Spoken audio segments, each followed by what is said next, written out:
በሰሜኑ ጦርነት በግብዓት እጥረትና ከካሳ ክፍያዎች ጋር በተያያዘ ተቋርጦ የቆየው የሞሎዶኒ መንዳ ቡሬ የመንገድ ፕሮጀክት በተሻለ አፈጻጸም ላይ እንደሚገኝ ተገለጸ።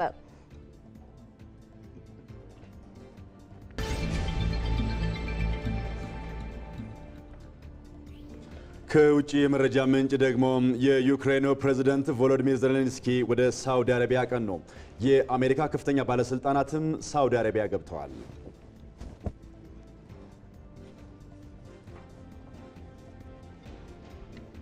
ዜና ኢትዮጵያ እነዚህንና ሌሎች ሰፊ ጉዳዮችን ከሀገር ውስጥም ከውጭም እየዳሰሰ ከእናንተ ጋር ቆይታ ያደርጋል። ከዋናው ስቱዲዮ በተጨማሪ በተለያዩ ሁነቶች ላይ ባልደረቦቻችን እየተሳተፉ ይገኛሉ። የተገኙባቸው ጉዳዮች ምንድናቸው የሚለውን ወደ በኋላ ላይ ከነሱ መረጃዎችን እንጋራለን። ሞላ አለማየሁ የተገኘበት ሁነት በአዲስ አበባ የሚገኙ ወንዞችን ከብክለት ለመከላከል አዲስ ሕግ ጸድቆ እየተገበረ ነው የሚገኘው። ይህንኑ በተመለከተ ተጨማሪ መረጃዎችን ያጋራናል። እንዲሁም ወደ በኋላ ላይ በቢዝነስ ዘገባችን ሳምሶን ገድሉን እናገኘዋለን። ሳምሶን ደግሞ የግብር አሰባሰብ ስርዓትን ለማዘመን የተሰሩ ስራዎች ላይ የምክክር መድረክ ተካሂዷል። ይህንኑ የምክክር መድረክ ሲከታተል ቆይቷል። ምን ተነሳ የሚለውን ወደ በኋላ ላይ ይነግረናል። ከአዲስ አበባ እንሻገራለን፣ ወደ ጅግጅጋ እናመራለን። በዛ የሚገኘው ቴዎድሮስ ታደሰ የሶማሌና አፋር ህዝቦች የጋራ የአፍጥር መርሃ ግብር ተካሂዷል። ይህንኑ መርሃ ግብር ተከታትሏል። ተጨማሪ መረጃዎችን በቆይታችን የሚያጋራን ይሆናል። ምርጫችሁን የኢትዮጵያ ቴሌቪዥን አድርጋችሁ ከዜና ኢትዮጵያ ጋር ስትዘልቁ የቢዝነስና ምጣኔ ሀብታዊ መረጃዎችንም እንደዚሁ ትከታተላላችሁ። ሁናቸው ታየ እነዚህን መረጃዎች ያቀብልናል። ስፖርታዊ መረጃዎችን ደግሞ ተመስገን አለባቸው ዋና ዋናዎቹን ቀንጨብ አድርገው ይነግሩናል። እንደምን ዋላችሁ ተመልካቾች። በዛሬው የዜና ኢትዮጵያ የቢዝነስ ሰዓታችን ደግሞ በኢትዮጵያ የግብር አሰባሰብን በማዘመን በኩል የተሰሩ ስራዎችን የተመለከተ ዜና ይዘናል። የሀገራችን ባንኮች ዕለታዊ የውጭ ምንዛሬ ተመንና ተያያዥ የግብይት መረጃዎችን ካፍታ ቆይታ በኋላ ሁናቸው ታየ ይዤ እመለሳለሁ። በዜና ኢትዮጵያ የስፖርት ሰዓታችን ከሀገር ውስጥ ሀዲያ ሆሳዕናን ያሸነፈው ባህር ዳር ከተማ በኢትዮጵያ ፕሪሚየር ሊግ ሁለተኛ ደረጃን ተረክቧል። ትናንት 1-0 በሆነ ውጤት ነው ማሸነፍ የቻለው። ወደ ባህር ማዶ ስንሻገር የአውሮፓ ቻምፒየንስ ሊግ የጥሎ ማለፍ የመልስ ጨዋታዎች ዛሬ ምሽት መደረግ ይጀምራሉ። በዋናነት ከሚጠበቁ ጨዋታዎች መካከል በአንፊልድ በሊቨርፑልና ፓሪስ ሴንት ጀርመን መካከል የሚደረገው ጨዋታ ይጠበቃል። የጀርመኖች ሁለቱ ክለቦች ባየር ሙኒክና ባየር ሊቨርኩሰንም የሚያደርጉት ጨዋታ እንዲሁ ትልቅ ግምትን አግኝቷል። እነዚህንና ሌሎች ስፖርታዊ ጉዳዮችን አክለን ካፍታ ቆይታ በኋላ እንመለሳለን። ተመስገን አለባቸው ነኝ። ዜና ኢትዮጵያ አጫጭር የሀገር ውስጥ መረጃዎችን ያስቀድማል። ለሕዝብ የልማትና የመልካም አስተዳደር ጥያቄዎች ምላሽ ለመስጠት ከባለ ሀብቶች ጋር በቅንጅት እየሰራ መሆኑን የሲዳማ ክልል ገለጸ። በሲዳማ ክልል የሰላምና የልማት ስራዎችን አስተማማኝ አድርጎ መቀጠል የሚያስችል ውይይት ከባለ ሀብቶች ጋር ተካሂዷል። የክልሉ ምክትል ርዕሰ መስተዳደርና የትምህርት ቢሮ ኃላፊ በየነ አራሳ ባለፉት ዓመታት በርካታ የመሰረተ ልማትና የተቋማት ግንባታዎችን በማከናወን የሕዝብን ጥያቄ ለመመለስ ተሰርተዋል ብለዋል። በክልሉ ሁሉም አካባቢዎች ባለ ሀብቱ የትምህርትና የጸጥታ ተቋማትን በመስራት ያሳየው የልማት ተሳትፎ የሚደነቅ እንደመሆኑም ምክትል ርዕሰ መስተዳደሩ ተናግረዋል። የውይይቱ ተሳታፊ ባለሀብቶችም ክልሉ የያዛቸውን የልማት አጀንዳዎች በመደገፍ የህዝብ መሰረታዊ ጥያቄዎች እንዲመለሱ በቅንጅት ለመስራት ዝግጁ መሆናቸውን ገልጸዋል። የክልሉ መንግስት የህዝብን ሰላምና አንድነት በመጠበቅ የልማት ጥያቄዎችን ለመመለስ ከባለድርሻ አካላት ጋር የጀመረውን ጥረት አጠናክሮ እንደሚቀጥልም አስታውቋል። ዘገባው የሪፖርተራችን አስረሳው ወጌሼ ነው። የትኛውንም አይነት የሃይማኖት ተቋማትን አስተምህሯቸውንና መገለጫዎቻቸውን የሚያንቋሹ ንግግሮች መወገዝ እንዳለባቸው የኢትዮጵያ ሃይማኖት ተቋማት ጉባኤ ገለጸ። ጉባኤው በወቅታዊ ጉዳይ ላይ መግለጫ ሰጥቷል። ክብረ ነክ የሆኑ ተግባራትና አስተያየቶች የመከባበርና የአብሮነት እሴቶችን የሚሸረሽሩ በመሆናቸው ለሰላም ግንባታ እንቅፋት እንደሚሆኑም ተጠቅሷል። የኢትዮጵያ የሃይማኖት ተቋማት ጉባኤ ጠቅላይ ጸሐፊ ሊቀ ትጉሃን ቀሲስ ታጋይ ታደለ ሰሞኑን ሁለቱ ታላላቅ ሃይማኖቶች የተቀደሰ ጾምና ጸሎት ላይ በሚገኙበት ወቅት ከመንፈሳዊነትና ከሃይማኖት መሰረታዊ እሴት ጋር የሚቃረኑ ተግባራት በማህበራዊ ሚዲያ በስፋት እየተሰራጩ ይገኛል ብለዋል። በየትኛውም አካል የተፈጸመና የሚፈጸሙ እንዲህ አይነት ህገወጥ ተግባራትን በሁሉም የሃይማኖት አስተምህሮች የሚወገዙ ናቸው ብለዋል ጠቅላይ ጸሐፊው።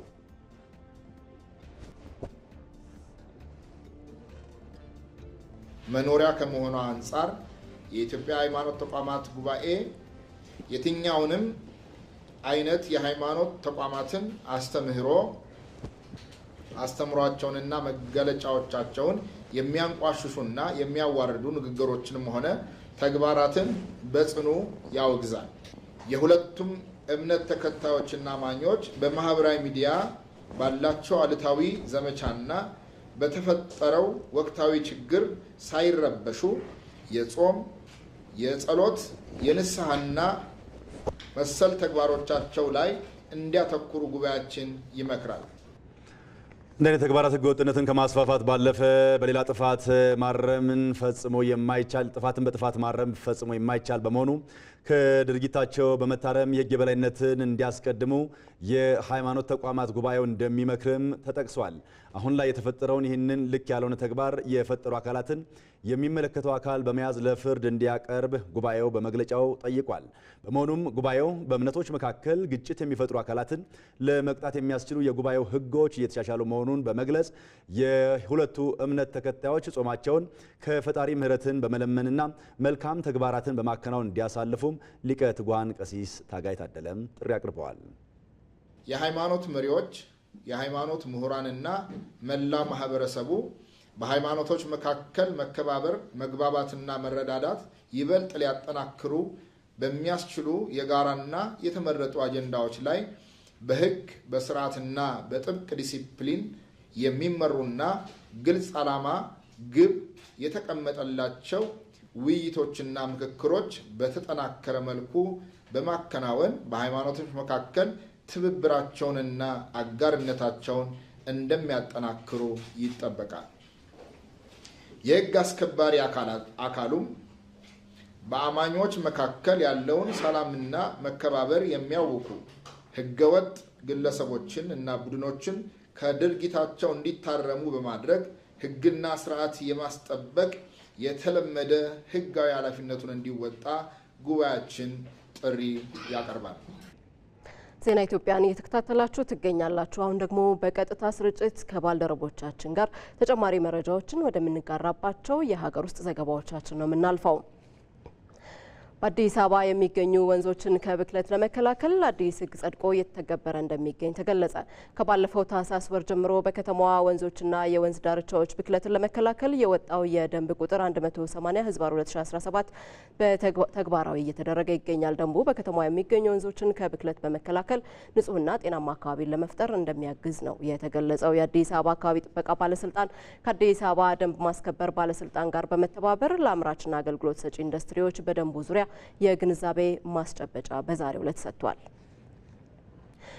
ይህንኑ ጉዳይ በተመለከተ ተጨማሪ መረጃዎችን ሊያጋራን ባልደረባችን ሞላ አለማየሁ በቀጥታ መስመራችን ላይ ይገኛል። ሞላ እንዴት ውለሃል? አዲስ ተግባራዊ የሆነው ህግ በምን መልኩ ወንዞችና የወንዝ ዳርቻዎችን ከብክለት ሊታደግ ይችላል? መልካም መታሰቢያ። እንግዲህ እንደሚታወቀው በአዲስ አበባ የኮሪደር ልማት በተለያዩ አካባቢዎች እየተከናወነ ይገኛል። ከዚሁ ጋር ተያይዞ እንግዲህ ወንዞችና የወንዝ ዳርቻዎች ከከተማው ልማትና በተለይም ደግሞ ከከተማው ንጽህና ጋር ተመጋጋቢ እንዲሆኑ ለማድረግ አስፈላጊ በመሆኑ ነው ይህ አዲስ ደንብ ወደ ተግባር የመጣው ማለት ነው። ባለፈው ታህሳስ ወር ጀምሮ ተግባራዊ የተደረገ የሚገኘው 180/2017 ባለፉት 3 ወራት በተለያየ ደረጃ ላይ የግንዛቤ ማስጨበጫ መድረክ እየተካሄደ ይገኛል። እንደሚታወቀው እንግዲህ 65 በመቶ የሚሆኑ ኢንዱስትሪዎች የሚገኙት በአዲስ አበባና በአዲስ አበባ ዙሪያ ነው። ከነዚህ ውስጥ እንግዲህ 90 በመቶ የሚሆኑት ኢንዱስትሪዎች የተለያየ ፍሳሾችን በተለይም ሳይታከም ወደ ወንዞች እንደሚለቁ ጥናቶች ይጠቁማሉ። እነዚህ ኬሚካል የያዙ የተለያዩ በካይ ፍሳሾች ወደ ወንዞች ከገቡ በኋላ በተለያዩ ህብረተሰቦች ለጤና ጠንቅ እንደሆኑ ይታወቃል። ጥናቶች እንደሚያመለክቱት የተለያዩ ተላላፊ የሆኑ በሽታዎች እየመጡ ያሉት በተለይም በወንዞችና ወንዝ ዳርቻዎች ላይ በሚመጡ ብክለት መሆኑን ጥናቶች ይጠቁማሉ። ስለዚህም እነዚህ ወንዝና የወንዝ ዳርቻዎችን ለማልማት በተለይም ደግሞ ህብረተሰቡ በግዴለሽነት ኢንዱስትሪዎች፣ ሆስፒታሎች፣ የመኖሪያ ቦታዎች ወደ በኬሚካል አደገኛ የሆኑና በኬሚካል እንትን ያሉ ያልታከሙ በካይ የሆኑ ፍሳሾችን ወደ እነዚህ ወንዞች ይለቃሉ። ስለዚህ እሱን ለማስቀረት በሚል በአዲስ መልክ በአዲስ አበባ ካቢኔ የጸደቀው ደንብ ቁጥር 150 ተግባራዊ ከተደረገ በኋላ ባለፉት 3 ወራት የተለያዩ ግንዛቤ ማስጨበጫ እየተከናወነ መሆኑን ሁለቱ ባለስልጣን መስሪያ ቤቶች በተለይም በዚህ መድረክ ላይ ገለጻ አድርገዋል። ይህ መድረክም እንግዲህ በአዲስ አበባ አገልግሎት ሰጪዎችና ኢንዱስትሪዎች ይህ ደንብ ተግባራዊ እየተደረገ መሆኑን አውቀው በተለይም ደግሞ በአዲስ አበባ የሚገኙ ከ76 በላይ ወንዞች አሉ የተለያየ መጠን ያላቸው እነዚህን ወንዞች ለቱሪስት መስህብ ለማድረግ ከብክለት ነፃ ለማድረግ ደንቡ ተግባራዊ መደረጉን አውቀው እነዚህን አካባቢዎች ለማልማት ሁሉም ህብረተሰብ ተባባሪ እንዲሆን ዓላማው ያደረገ ይህ ደንብን የማስገንዘብ ዓላማው ያደረገ መድረክ ነው በዚህ በአዲስ አበባ እየተከናወነ የሚገኘው። ደንቡ ግን ከማስገንዘብ ከማሳወቅ ባሻገር ደግሞ በግዴለሽነት በተለይም ደግሞ ጨለማን ተገን በማድረግ በተለይም ለህብረተሰቡ ጠንቅ የሆኑ ፍሳሾችን ወደ ወንዝ የሚለቁ ከሆነ የቅጣት መጠን አስቀምጧል። በተለይም ደግሞ ግለሰቦችም ሆነ ኢንዱስትሪዎች ከ20 ሺህ ብር ጀምሮ እስከ 1 ሚሊዮን ብር ድረስ የሚደርስ ገንዘብ ቅጣት እንዳለው በዚህ ደንብ ተካቷል። ይህ ደንብ ደግሞ ለአገልግሎት ሰጪዎች ይፋ ተደርጓል፣ እንዲያውቁትም ተደርጓል። ሆኖም ግን ይህ ደንብ የሚያስቀምጠው የገንዘብ መጠን እነዚህ በግዴለሽነት የሚለቁትን ነው እንጂ ደንቡ ህብረተሰቡ ተባባሪ ሆኖ ወንዞችን የማልማት የመጠቀም እንደ ሀገር አዲስ አበባን የማሳመርና ተወዳዳሪ የማድረግ አካል መሆኑን ኃላፊዎቹ ገልጸዋል። በተለይም ደግሞ በሁለተኛው ዙር የኮሪደር ልማት በሁለት የወንዝ ተፋሰሶች ላይ እነዚህ የወንዝ ተፋሰሶችን የማልማት ስራ እየተሰራ መሆኑ ይታወቃል። ይህ ደንብ ሁሉም የህብረተሰብ ክፍል በጋራ በመረባረብ ወንዞችና ወንዝ ዳርቻዎችን በማልማት መጠቀም እንዲያስችል ትልቅ አስተዋጽኦ እንደሚኖረው ተገልጿል። ሞላ፣ ስለ መረጃዎቹ እናመሰግናለን። መልካም ጊዜ። አሁንም ሪፖርተሮቻችን በቀጥታ የገቡ መረጃዎችን የሚያቀብሉባቸው ጉዳዮች ይቀጥላሉ። ወደ ጅግጅጋ ነው የምናልፈው። የሶማሌና የአፋር ክልል ወንድማማች ህዝቦች የጋራ ኢፍጣር መርሃ ግብር በጅግጅጋ ተካሂዷል። ይህንን ሁነት የተከታተለው ሪፖርተራችን ቴድሮስ ታደሰ ነው። ተጨማሪ መረጃዎችን ሊያጋራን በቀጥታ መስመራችን ላይ ይገኛል። ቴድሮስ እንደምን ውለሃል? በምሽቱ የሁለቱ የህዝቦች የጋራ ኢፍጣር መርሃ ግብር ላይ የተንጸባረቁ ሀሳቦች ምንድን ናቸው? በተለይ የሰላም ግንባታ ስራውን በተመለከተስ ምን ደረጃ ላይ ይገኛል ተባለ? አመሰግናለሁ ጌታቸውና መታሰቢያ። እንደምን አረፈዳችሁ ተመልካቾቻችን። በትላንትናው ምሽት እንግዲህ የአፋርና የሶማሌ ክልል ወንድማማች ህዝቦች የጋራ የኢፍጣር መርሃ ግብር የተለያዩ የሃይማኖት አባቶች፣ የሀገር ሽማግሌዎች እንዲሁም ደግሞ ከፌዴራልና ከክልል የተገኙ የስራ ኃላፊዎች በተገኙበት ተካሂዷል ማለት ነው። በዚህ መርሃ ግብር እንግዲህ አስቀድሞ በተለይ በሁለቱ ክልል አዋሳኝ አካባቢዎች ላይ ይከሰቱ የነበሩ ግጭቶችን ለማስቆም የተደረሱ ስምምነቶችን ገቢራዊ ለማድረግ እና የተደረሰበትን ደግሞ ደረጃ በዋናነት ለማስገንዘብ ያለመ ነበረ። ከዛም ባሻገር በሁለቱ ህዝቦች መካከል የህዝብ ለህዝብ ትስስርን ለማጠናከርና ወንድማማችነትን ለማጎልበትም ያለመ እንደሆነ ነው የተገለጸው ማለት ነው። እንግዲህ በዋናነት በመድረኩም ላይ በተንጸባረቀው መልእክት እንግዲህ የኢትዮጵያ እስልምና ጉዳዮች ጠቅላይ ምክር ቤት ፕሬዚዳንት ሼህ ሀጂ ኢብራሂም ቱፋ በዋናነት በረመዳን ወር በተለይ እርቅን መሰረት ያደረጉ ተግባራት ላይ መሰማራት ከፈጣሪ በተለይ ፈጣሪ የሚወደው ተግባር መሆኑን በሁለቱ ክልሎች ደግሞ መካከል የተደረገው የሰላም ስምምነትና እርቅ የሚመሰገን መሆኑን አንስተዋል። በተለይ ደግሞ በዚህ ስራ ላይ የተሳተፉ የፌዴራል የክልል የመንግስት የስራ ኃላፊዎች እንዲሁም ደግሞ ባለድርሻ አካላት የሀገር ሽማግሌዎችና የሃይማኖት አባቶች እጅግ በጣም ምስጋና ይገባቸዋል ብሏል። የሶማሌ ክልል ርዕሰ መስተዳደር ሙስጠፋ ሙሐመድም እንዲሁ በዋናነት በሁለቱ ክልሎች መካከል እንግዲህ አጠቃላይ ከሀገራዊ ለውጡ ወዲህ የተለያዩ ስራዎች የመልካም አስተዳደርና የልማት ስራዎች እየተከናወኑ ቢገኝም በተለይ ምላስና ጥርስ እንደሚጋጨው ሁሉ አልፎ አልፎ በተለያዩ ምክንያቶች እነኛ አካባቢዎች ላይ ግጭት ሲነሳ መቆየቱን አንስተዋል። ነገር ግን እነኚህ ወንድማማች ህዝቦች ችግሮቻቸውን በውይይት በመፍታት አሁን ላይ ጊዜው የሚጠይቀውን የልማትና የሰላም የማረጋገጥ እንቅስቃሴ ላይ በትኩረት መሰራት እንደሚያስፈልገው ለዛም አሁን እየተከናወኑ የሚገኙ ተግባራት ተስፋ ሰጪ ውጤት ያሳዩ መሆናቸውንም ነው ርዕሰ መስተዳደሩ ያነሱት። እንዲሁ የአፋር ክልል ርዕሰ መስተዳደር ሀጂ አወል አርባም ተደረገላቸው አቀባበል እንዲሁም ወንድማዊ ፍቅር እጅግ በጣም ደስተኛ መሆናቸውን አንስተዋል። ተመሳሳይ የኢፍጣር ፕሮግራም እንዲሁ በአፋር ክልልም እንደሚካሄድና ከዛ ባሻገር ደግሞ ወደ ህዝቡ በመውረድ ግጭቱ ይከሰትባቸው የነበሩ አካባቢዎች ላይ የሚገኙ የማህበረሰብ ክፍሎችን ለማገናኘት እንዲሁም ደግሞ ለማቀራረብ እንደሚሰራ አንስተዋል ማለት ነው። የሰላም ሚኒስትሩ መሐመድ ኢድሪስ በዋናነት እንግዲህ የሰላም ሚኒስቴር የሁለቱን ህዝቦች ለማቀራረብና የነበረውን ግጭት በመቅረፍ አንጻራዊ እንዲሁም ደግሞ ዘላቂ ሰላም ለመገንባት የተለያዩ ጥረቶች ሲደረጉ እንደነበር አንስቷል። አሁንም በተጨባጭ ውጤት እየታየ መሆኑን ነው ያነሱት ማለት ነው። እንግዲህ በምሽቱ የኢፍጣር መርሃ ግብር በዋናነት የኢንሻና የተራዊ ሶላት በጋራ አካሂዷል። ከዛም ባሻገር የተለያዩ ውይይቶችም ሲከናወኑ ነበር ያመሹት ማለት ይቻላል። ቴድሮስ ላደረስከን መረጃ ከልብ እናመሰግናለን። መልካም ቀን ይሁንልህ። ከዚሁ ጉዳይ ያንወጣም ተመልካቾቻችን ቀደም ሲል ያነሳነውን ጉዳይ አሁን ደግሞ በትንታኔ ነው የምናስቃኛችሁ። በሶማሌና በአፋር ክልል ወንድማማች ህዝቦች መካከል የተፈጠረውን ሰላም ለማጽናት የተጀመሩ ስራዎችን ማጠናከር እንደሚገባ ተገልጿል። የሁለቱ ወንድማማች ህዝቦች የጋራ ኢፍጣር መርሃ ግብር በትላንትናው ዕለት በጅግጅጋ ተካሂዷል።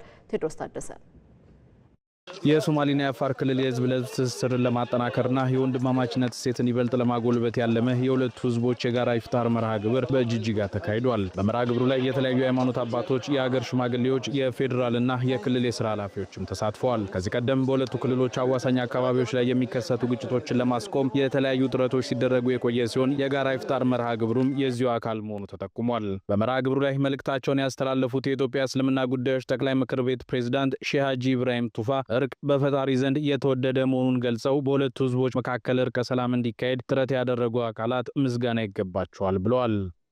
ነብያችን ሰለላሁ ዐለይሂ ወሰለም ሐሙስና ሰኞ የባራ ስራዎች አላህ ዘንድ ይሄዱና የጀነት በሮች ይከፈታሉ፣ ሁሉም ወንጀሎች ቅርብ ያለው ይልና አላህ ሁሉም ጀነት ይገባሉ ነው። ሁለት ሰዎች ሲቀሩ እነማ የተጣሉ ሰዎች እስከምታረቁ አልታረቃቸውምና የነሱ መዝገብ ወደ ኋላ ይቀመጥ ይላል አሉ አላህ Subhanahu Wa Ta'ala። ያ መዝገብ ዛሬ ከዛ ተነስቶ ሁለቱም ህዝቦቻችን ከልብ ስለታረቁ እነሱም እኛም ኢንሻአላሁ ተዓላ ጀነት እንደገባን ለብሳችን እንቆጥራለን ማለት ነው ኢንሻአላሁ ተዓላ። በሁለቱ ክልሎች አዋሳኝ አካባቢዎች ላይ የሚነሱ ግጭቶችን ለማስቆም በፌዴራል መንግስትና በሃይማኖት አባቶች ሲደረጉ የቆዩ የተለያዩ ጥረቶች አሁን ላይ ተስፋ ሰጪ ውጤቶችን እያሳዩ መሆኑን የገለጹት የሶማሌ ክልል ርዕሰ መስተዳድር ሙስጠፋ ሙሐመድ በአካባቢዎቹ የተገኘውን ሰላም በማጽናት ለልማት መነሳት ጊዜ የሚጠይቀው አንገብጋቢ ጉዳይ መሆኑን ተናግረዋል። ዛሬ እዚህ የተገናኘ ነው እንደዚሁ ኢፍጣር ምግብ ብቻ በልተን ለመለያየት አይደለም። ያንን በአብይ ኮሚቴ የሚመራውን የሰላም ጥረት ለማጠናከርና ወደ ዘላቂ መፍትሄ ለማምጣት እና ለመስራት ነው። ቀጣይ ፕሮግራሞችም እንደሚኖሩ ይታወቃል። ስለዚህም በቅድሚያ ለአፋር ወንድሞቻችን በእናንተ በኩል ያለንን ፍቅር ያለንን አክብሮትና ወዳጅነት በዚሁ ለማስተላለፍ እፈልጋለሁ። የአፋር ህዝብ ህዝባችን ነው። ይሄ ደርሶ የነበረው ችግር በአስቸኳይ ፈተን ከችግር ወጥተን እጅ ለእጅ ተያይዘን ዋና ጠላታችንን ድህነትን፣ ኋላቀርነትን የምንታገልበት ጊዜ ደርሷል። ሁላችንን ለዛ እንዘጋጅ ለማለት እፈልጋለሁ። የአፋር ክልል ርዕሰ መስተዳድር ሀጂ አወል አርባ የጋራ ኢፍጣር መርሃ ግብሩ ልዩ ትርጉም የሚሰጠውና የሁለቱን ህዝቦች ለማቀራረብም የላቀ ፋይዳ ያለው ነው ብለዋል። ከግጭት በላይ መጥፎ የሚባለው ግጭት ውስጥ መቆየት ነው። ከችግር በላይ ችግር ውስጥ መቆየት ከችግር በላይ ነው እና ዋናው ሃይማኖታችን አንድ ነው። ባህላችንም አኗኗራችንም ምንም የተለየ ነገር የለው እና ዛሬ በዚህ ቦታ መገኘት ትልቅ ትርጉም አለው። ለህዝባችን ትልቅ ትርጉም አለው። ከአፋርና ከሶማሌ በላይ ነው ትርጉሙ። እንደ ሙስሊም ትልቅ ትርጉም አለው። የጋራ ታሪክና የጋራ እሴት ባላቸው ሁለቱ ህዝቦች መካከል በውይይት የማይፈታ ችግር ሊኖር እንደማይገባ ያነሱት የሰላም ሚኒስትሩ መሐመድ ኢድሪስ የተጀመሩ ሰላምን የማጽናት ስራዎችን ከዳር ለማድረስ ሁሉም በቅንጅት መስራት አለበት ብለዋል። ሰላም መንገዱ በኖረ ጊዜ ጥቅሙን ላንረዳው እንችላለን። የሰላም እጦት ሲመጣ ነው የሰላምን ፋይዳ የሰላምን ጥቅም አበዝተን የምንረዳው። ከጋራ ኢፍጣር መርሃ ግብሩ በተጨማሪም ግጭቶቹ በተከሰተባቸው አካባቢዎች የሚገኙ ህዝቦችን ለማቀራረብ እንደሚሰራ ተጠቁሟል። በተዛመደ መረጃ ደግሞ የኢትዮጵያ ብሮድካስቲንግ ኮርፖሬሽን በተቋሙ ቅጥር ግቢ ያሰናዳው የኢፍጣር መርሃ ግብር በተቋሙ የአብሮነት ስሜትን የሚያጎለብት መሆኑ ተገለጸ። በኢቢሲ በተዘጋጀው የኢፍጣር መርሃ ግብር ላይ ከተቋሙ የእስልምና እምነት ተከታዮች ባሻገር የኦርቶዶክስ፣ የካቶሊክና የፕሮቴስታንት እምነት ተከታዮች፣ የኢቢሲ ከፍተኛ የሥራ ኃላፊዎች እንዲሁም ተጋባዥ እንግዶችም ታድመዋል። የኢፍጣር መርሃ ግብሩን የተከታተለው ባልደረባችን ሳምሶን በላይ ነው። ተከታዩን አሰናድተዋል።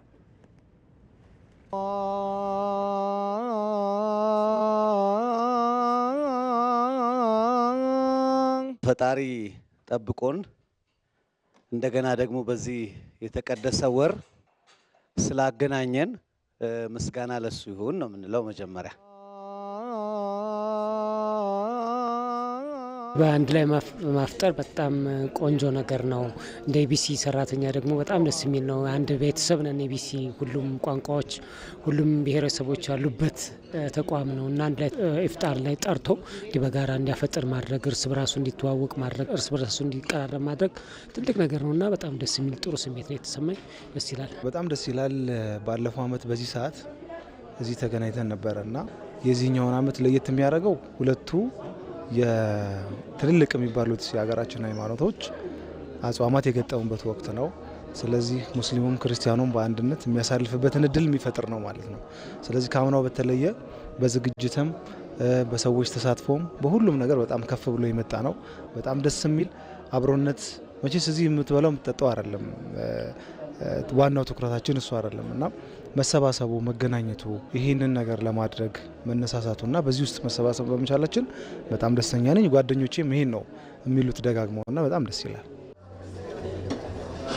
እንደዚህ አይነት ፕሮግራሞች አሁን ይሄ የኢቢሲ ኮሚኒቲ ነው። ስለዚህ ይሄ መቀራረብ የሚፈጥር መከባበርን የሚያመጣ አንዱ የአንዱን ባህል፣ የሃይማኖት እሴቶች የሚማርበት፣ የሚያውቅበት፣ የሚያደንቅበት እንደዛ አይነት መማማሮች የሚከናወኑባቸው ናቸው። እንዲህ አይነት ፕሮግራሞች ስሜቱ በጣም ጥሩ ነው።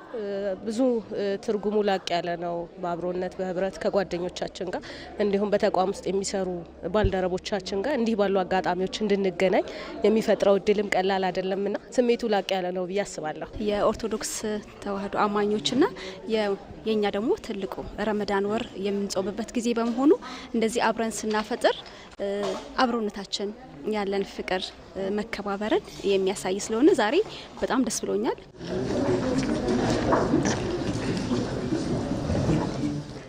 በዚህ በረመዳን ወር አብረናችሁ ሁሉ ጊዜ ከናንተ ጸሎት እና ረህመት ስለምንካፈል በጣም ደስ ይለናል። ኢትዮጵያ በእንደዚህ አይነት ነው የኖረችው። አብረን ነው የኖር ነው።